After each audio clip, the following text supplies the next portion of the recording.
Warahmatullahi wabarakatuh. Bismillahirrahmanirrahim. Rabbi shrah li sadri wa yassir li amri wa hlul 'uqdatam min lisani yafqahu qawli. Subhanaka la ilma lana illa ma 'allamtana innaka antal alimul hakim. Qala al-musannifu rahimahullahu ta'ala wa nafa'ana bihi wa bi 'ulumihi fid dharain amin.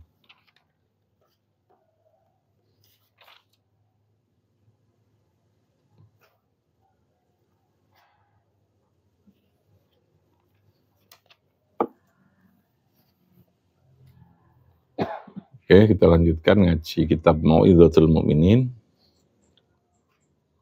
Kita membahas tentang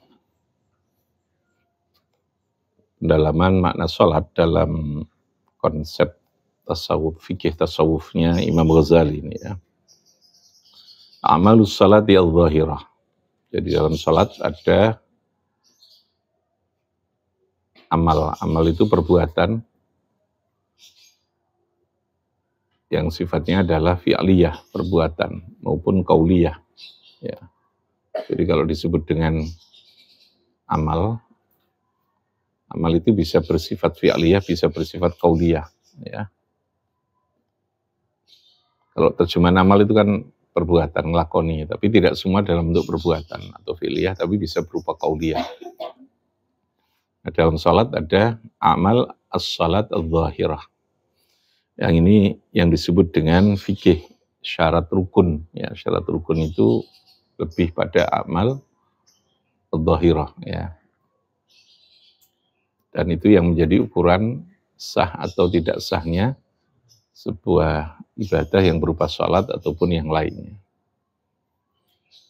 Dan di situ prinsip di dalam agama untuk menentukan sah itu yang bersifat terukur ya, terukur. Terukur itu sesuatu yang bisa dibuat batasan, ada ukuran-ukurannya. Ya. Sehingga tidak mungkin menentukan sebuah sahnya ibadah itu dengan sesuatu yang tidak terukur. Contoh kayak khusyuk. Khusyuk itu sulit untuk diukur, maka khusyuk tidak menjadi rukunnya salat.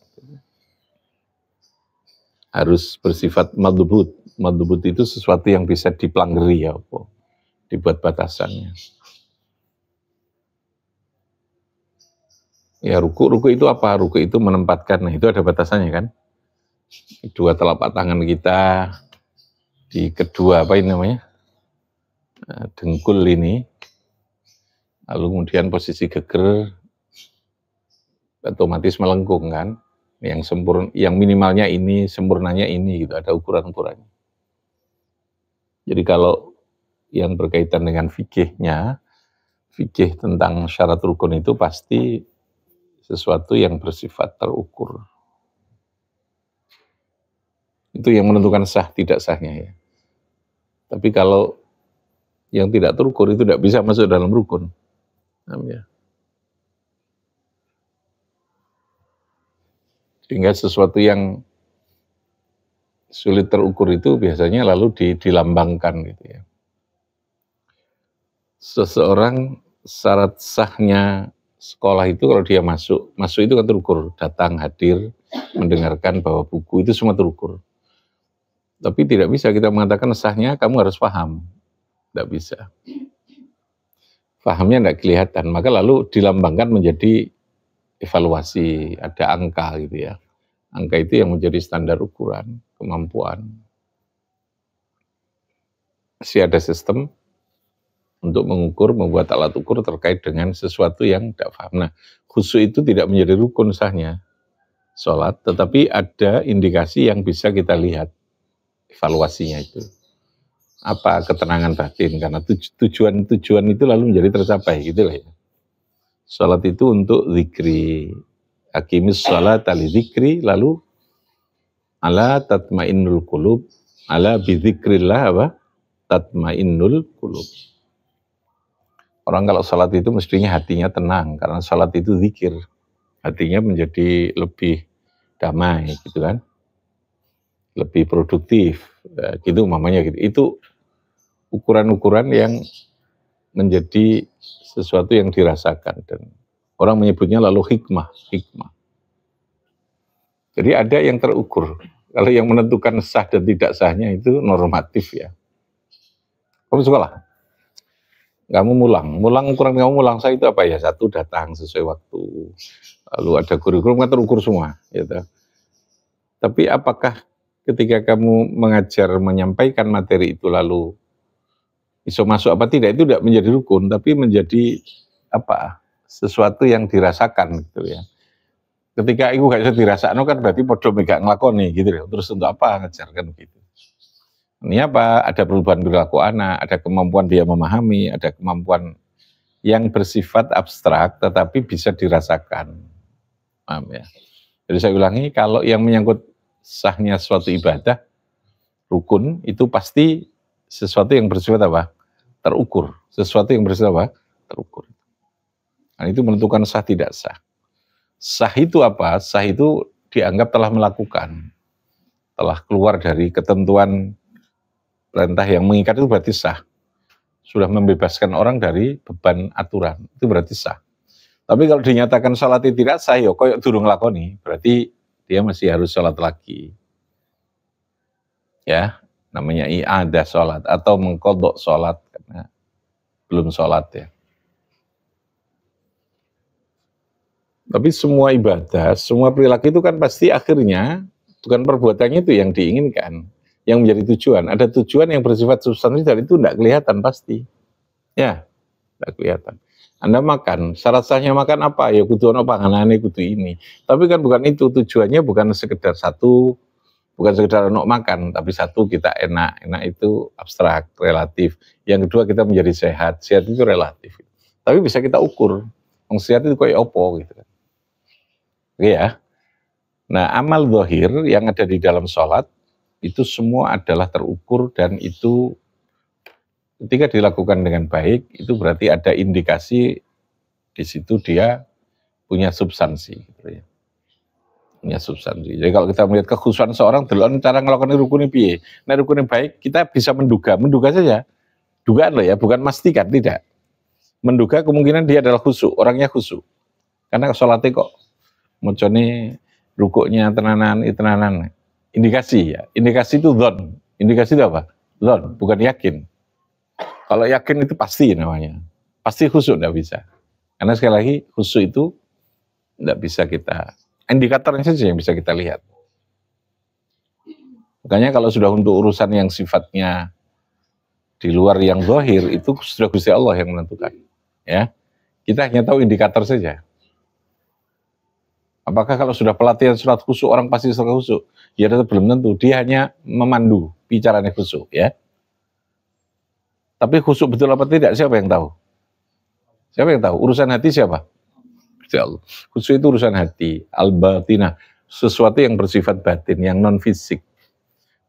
Tapi dia bisa diindikasikan dengan pertanda dari hal-hal yang bersifat zahir itu.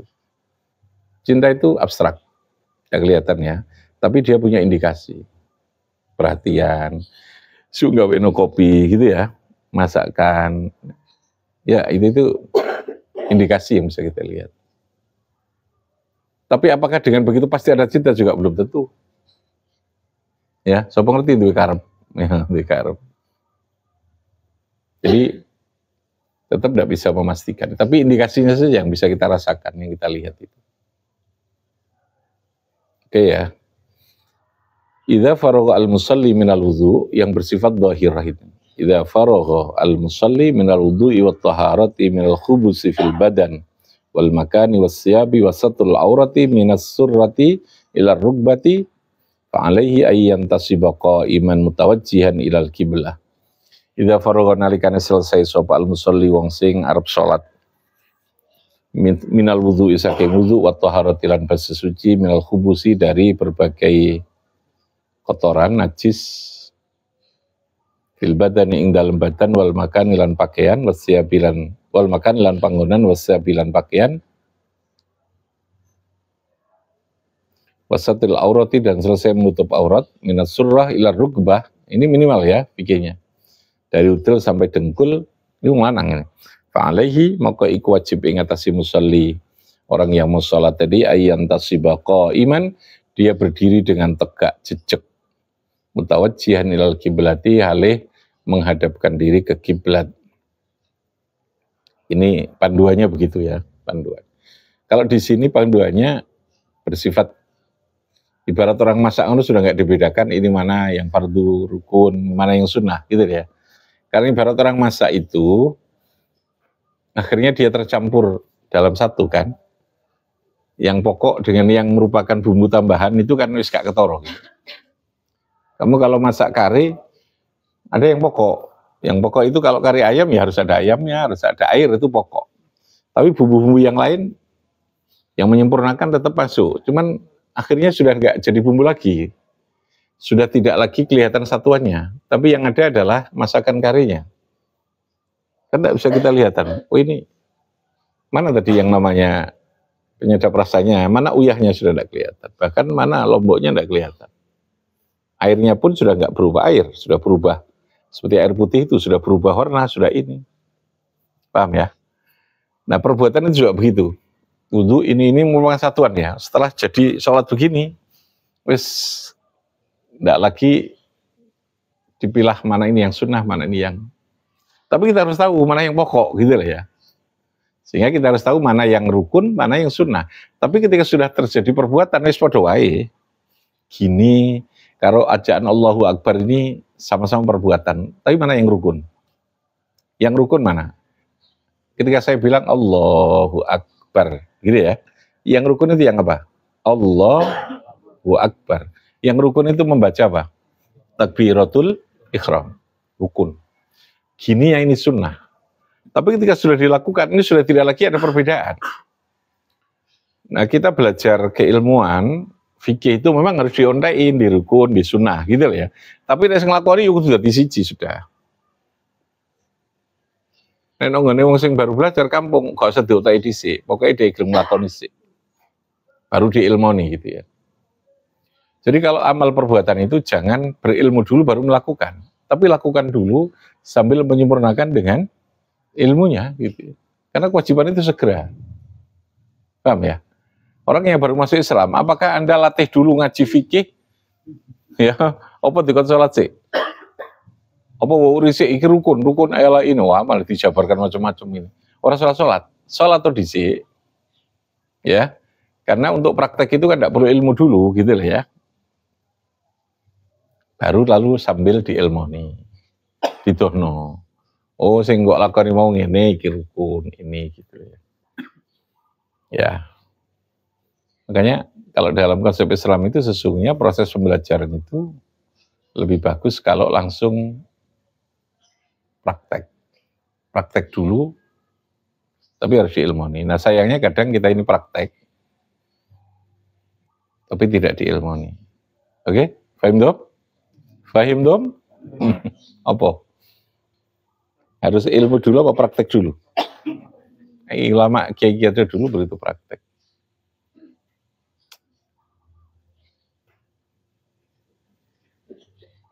Dibiasakan dulu lalu kemudian diilmoni. Kalau diilmoni dulu itu belum tentu mau ngelakoni. Lebih sulit ya. Tapi kalau ngelakoni itu praktek langsung nggak diilmoni nanti juga beresiko. Beresiko tidak sah, beresiko keliru gitu ya.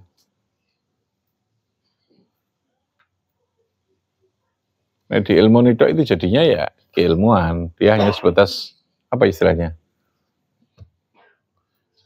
Menjadi seorang yang ahli di bidang sholat tapi orang sholat gitu ya. Sholat apa namanya? Kalau Islamologi itu kan ahli Islam tapi orang Muslim. Kalau itu apa? Sholatologi ya. Sholatologi itu orang yang ahli tentang ilmu sholat tapi orang sholat gitu ya. Karena gak praktek-praktek gitu.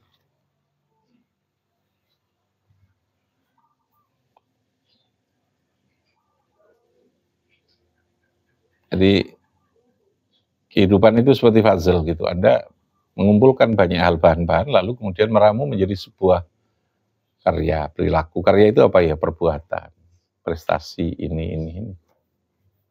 Ya. Untuk mendalami ya tentu harus satu-satuan dulu. Kayak orang belajar ilmu, nahwu sorof itu alat kabeh, terus ngaji situ-situ, lalu menjadi sebuah keilmuan. Keilmuan ujungnya nanti yang kamu tahu ya harus dilakukan. Setelah dilakukan itu baru namanya eksekusi dalam bentuk amal, perbuatan, dan itu yang lalu baru punya akibat, pahala itu. Urutannya harus begitu. Ya. Urutannya harus.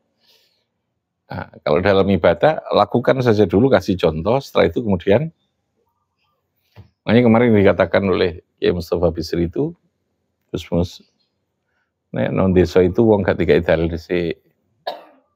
Pokoknya langsung dilakoni, ayo tonggo gotong royong. Ayo ki ono mati tahlil. Kau usah ditahlili istaghfiru rabbakum. Man kana yu'minu, gak harus begitu kan. Nek kakek dalil dhisik akhirnya dalil tapi gak tahu nglakoni. Ya. Tapi harus diilmoni, tidak supaya nglakoni itu mantep ini. Ya, jadi karena untuk melakukan sesuatu itu lebih mantep kalau dengan sebuah proses pembiasaan. Pembiasaan itu yang lalu bisa membangun sebuah kultur ya. Kultur itu kalau sudah membudaya, sudah lepas dari hukum. Sesuatu kalau sudah jadi budaya itu sudah sifatin rasikhah ya. Yang bergerak bukan ininya tapi sudah hatinya. Oh, ono mati ya aku tahlil sudah. Dia tidak perlu didorong dengan dalil. Ya. Karena yang tergerakkan itu sudah, yang bergerakkan sudah hatinya, bukan lagi pikirannya. Caranya bagaimana bangunnya? Dengan proses contoh pembiasaan. Nah, baru supaya mantep, supaya betul-betul tahu ilmunya ngaji itu. Iki ya, tahlil itu dasar itu oke. Seterusnya itu. Nah, kita ini saat ini orang cenderung sok ilmiah, sok analisis, sok apalah gitu. Terkadang hanya sebatas itu, tidak segera tandang melakukan ini untuk proses pembiasaan.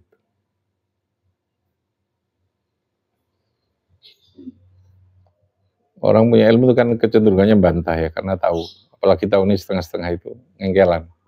Tapi nek gak rupisan itu manut biasanya. Makanya kata Nabi itu orang yang banyak masuk surga itu justru orang yang tidak terlalu pinter gitu. Tapi manut. Pinter ngengkel gue kenemenan ya. Gak ngerti ngengkelan. Biasanya nggak pinter itu biasa nih. Umumnya itu lebih manut itu. Makanya manutkan dulu, jangan dipinterkan dulu karena dia akan bantah. Membantah. Mana turun nutut ilmunya gitu, bantah atau isin. Oke. Prosesnya gitu. Tadi makanya langsung diurut ya. Wasyab wasturul misroh wali yang tasibaqo iman itu sudah tidak lagi kelihatan di rukun di anu. Tapi kalau Anda belajar fikihnya takrib pasti dibaca dulu arkanus sholati, surutus sholati di situ ya. Kalau di sini sudah langsung ini sudah ramuan ya. Sudah jadi barang yang bisa dimanfaatkan. Wal yuqarrib min jidaril khaid. Fa inna dzalika yuqassiru masafatal basari wa yamna'um tafarruqal fikri. Sampai dipandu. Nah iso golek tempat sing strategis ketika sholat itu yang pandanganmu bisa terjaga untuk tidak terlalu lepas. Itu kan? Ini tidak rukun tidak apa, tapi yang membantu kekhusyuan nanti ya, membantu kekhusyuan. Cari tempat yang baik, cari tempat ini. Sholat itu pakai baju yang kaosan yang ada gambarnya macam-macam, ya, gambar ini sah, menutup aurat. Tapi itu berisiko mengganggu orang untuk kekhusyuan, ya. Pokoknya gambar panganan, enak-enak ya, terus kayak kaos gini, sinongguri kecap-kecap ya sholat. Iling panganan. Jadi tetap untuk bisa khusyuk itu ada conditioning ya. Ada situasi yang kita siapkan untuk kita bisa khusyuk itu. Makanya di mana sholat, di mana. Itu tidak rukun sih gitu ya. Rukunnya bukan nutup aurat, mau nutup apa saja boleh. tapi ketika itu tidak kita persiapkan untuk mendukung kekhusyuan yang menjadi substansi sholat, itu kan lalu menjadi masalah gitu ya. Itu maksudnya begitu. Wal yuqarrib. Oke. Wa yamna'u tafarruqal fikri wal yakhjur ala basarihi. Yakhjur itu menahan. Ayyujawiza maudhi'a sujudihi, fokuskan kamu ketika berdiri dalam sholat itu pandangan matamu tidak melebihi dari tempat sujudmu. Ya. Jadi artinya posisi pandangan mata di mana? Di tempat sujud. Meskipun kamu sholat sambil begini tuh, kalau gini ya sah sih. Ini sholat itu jelalatan gitu. Gini sholatnya. Ya, sehingga orang ketika tawadhu kepada seorang kiai itu seringkali tidak berani mandang gitu. Gini. Dia tidak berani mandang. Itu sebenarnya hasil dari pembelajaran sholat itu. Ya, pandangan matanya tidak melebihi dari apa? Tempat sujudnya. Apa? Tempat sujudnya. Wal yudim hadal qiyam kadhalik. Yudim itu pertahankan terus menerus.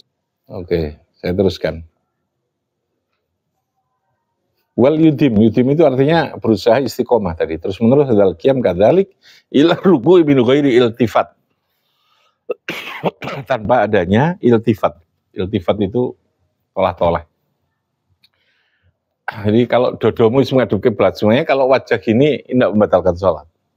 Kalau sampai terjadi perubahan posisi, jadi menghadap itu hari ini yang menentukan. Kalau ini lagi ini masih sah. Cuman berarti ada persoalan dengan kekhusyuan. Ya. Tapi kalau sudah bergerak, dua-duanya melok minggu dari kiblat, berarti sudah dinyatakan keluar dari kiblat, sudah tidak sah. Min ghairi iltifatin. Itu. Oke. Bifanfa'na bi barakatihim wahdinal husna bi hurmatihim wa amitana fi tariqatihim wa mu'afatihim